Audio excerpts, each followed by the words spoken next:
Bonjour, je suis Sandrine Herbert, je suis designer freelance spécialisée dans le numérique et les interfaces numériques. Je suis diplômée de l'ENSI Les Ateliers, une école de design à Paris. Bonjour, donc je suis Aude Richard, actuellement étudiante à l'ENSI Les Ateliers, en vue d'un diplôme de créateur industriel spécialisé dans le numérique.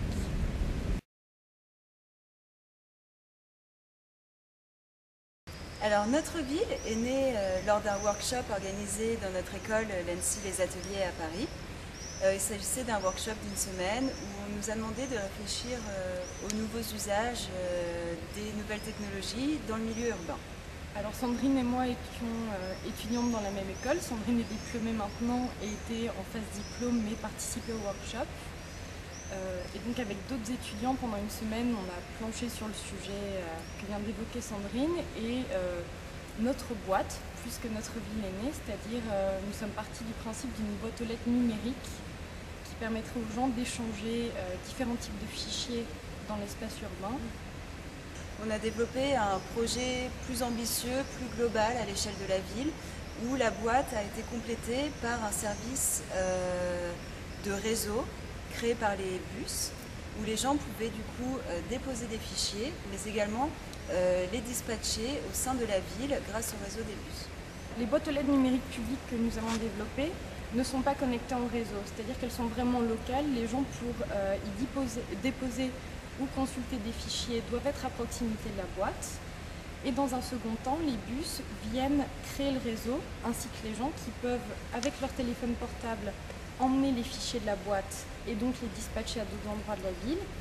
Et les bus ont en gros la même fonction, c'est-à-dire viennent piocher de manière aléatoire du contenu dans les boîtes et les redispatcher au fur et à mesure de leur trajet. C'est vraiment le téléphone portable qui devient la télécommande et le lecteur du dispositif. Les gens composent leurs messages, viennent les poster, donc ça peut être des messages de type proposition d'un événement ou promotion, je sais pas, d'une petite annonce ou quelque chose comme ça. Les gens déposent ça dans la boîte aux lettres numérique et il faut se déplacer vers la boîte pour pouvoir consulter le contenu de la boîte aux lettres. Donc vraiment comme si c'était complètement analogique. Sauf que tout passe par le numérique et tout se fait avec le téléphone portable.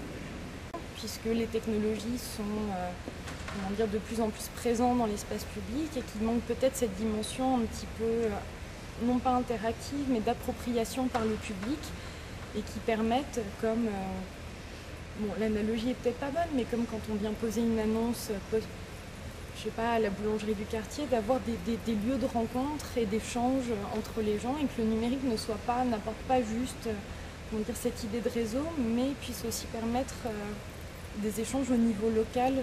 Notre ville, en fait, est vraiment un projet qui avait pour ambition au départ de privilégier vraiment le quartier et agir comme une vitrine de quartier vraiment et de privilégier les échanges entre les personnes qui habitent ici vraiment, enfin qui habitent dans un périmètre très local. La partie dans les transports en commun s'appelle Notre Lien. C'est vraiment cette idée de pouvoir recréer du lien grâce au numérique, puisqu'il y a toujours ce préjugé des personnes qui ne connaissent pas trop le domaine du numérique, qui se disent « oui, mais les téléphones portables, ça coupe le lien entre les personnes, chacun papote dans son coin ». Et nous, justement, on a vraiment pour objectif de montrer qu'il est possible de créer des scénarios d'usage et des usages concrets. Aujourd'hui, on le voit exactement, des usages concrets en fait entre les personnes qui habitent un même territoire. On est heureuse que le projet ait été reconnu, parce que c'est vrai que c'est un projet qui peut avoir une dimension un petit peu utopiste, mais qui en même temps, grâce à ce prix, trouve une réalité.